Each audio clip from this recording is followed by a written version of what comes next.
styles that I touched on. I think one of them was democratic. Before actually developing the positive behavior management system, I did ask for teacher feedback to see what they wanted. So there was a lot of working with teachers. However, there was also an authoritative leadership style that came from this process because once the system was developed, there was little flexibility, I think, in terms of implementing the system, and there was a lot of directing people to do as the system told. I think going forward, I do strive to move towards a coaching leadership style. I think one of the biggest things that I received or comments that I received in the feedback from teachers was not sure about how to use the system, not sure if the restorative practices are being effective, not sure if the consequences are kind of aligning to the incident. So I think that also opened my eyes into the professional development that needs to be in place for teachers to use and implement restorative practices effectively. That's one of the things that I would love to do moving forward.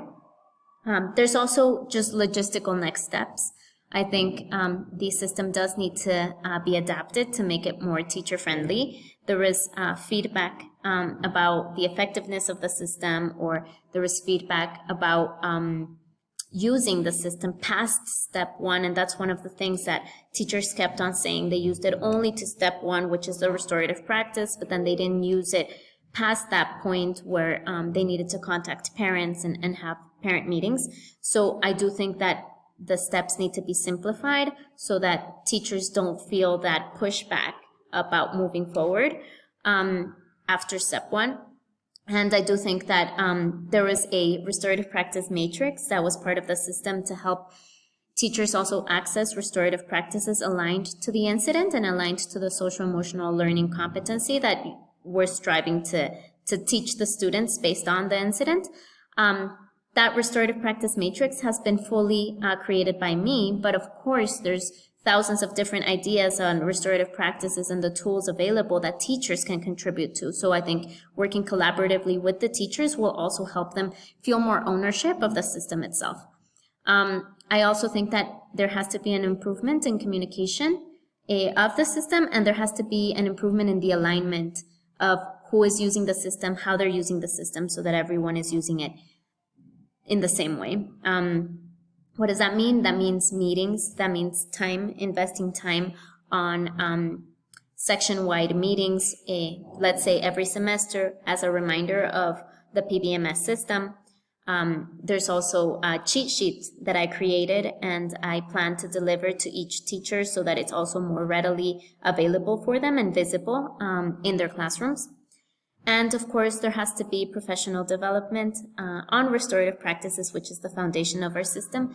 And I should also open this process for more feedback. I think that the feedback that I received was really valuable and gives me information on the next steps.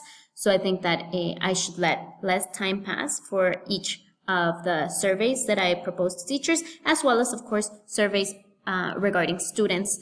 The minute that students feel more awareness of the system, which I think will come through this school year, I'm going to be implementing a student survey to see how much they understand about the system and also how useful the system is compared to past systems that we've had that have been founded on punitive consequences. And that's it.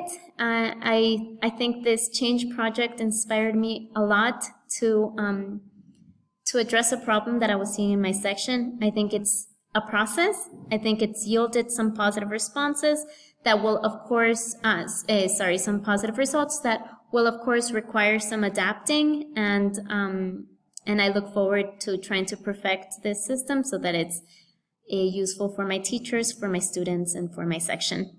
Thank you very much.